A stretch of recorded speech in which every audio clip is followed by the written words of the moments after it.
இயேசுவை பற்றின மீகாவின் தீர்க்க தரிசனம். ஆண்டவராகிய இயேசு கிறிஸ்து இந்த உலகத்தில் பிறக்கும்போது எந்த ஊரில் எந்த இடத்தில் பிறப்பார் என்று மீகா தீர்க்கதரிசி துல்லியமாக எழுதி வைத்திருக்கிறார்.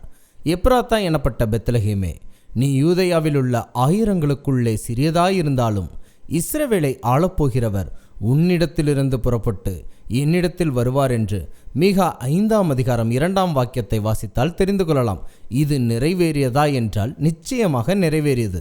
ஆண்டவராகிய இயேசு கிறிஸ்து சமாரியா நாட்டில் பிறக்கவில்லை, எரிகோவில் பிறக்கவில்லை, எருசலேமில் பிறக்கவில்லை, மிகவும் சரியாக பெத்லகேமில் தான் பிறந்தார் என்று மத்தேயு 2ஆம் அதிகாரம் 1 முதல் 6 வாக்கியங்கள் வாசித்தால் தெரிந்து கொள்ளலாம். ஆண்டவராகிய இயேசு கிறிஸ்து பிறப்பதற்கு 700 வருடங்களுக்கு முன்பாகவே மீகா தீர்க்கதரிசி பெத்லகேம் ஊரில்தான் இயேசு பிறப்பார் என்று எழுதி வைத்திருப்பதும் அது துல்லியமாக நிறைவேறியிருப்பதும் வேதாகமம் நம்பத்தகுந்த புத்தகம்தான் என்பதையும் நிரூபிக்கிறது.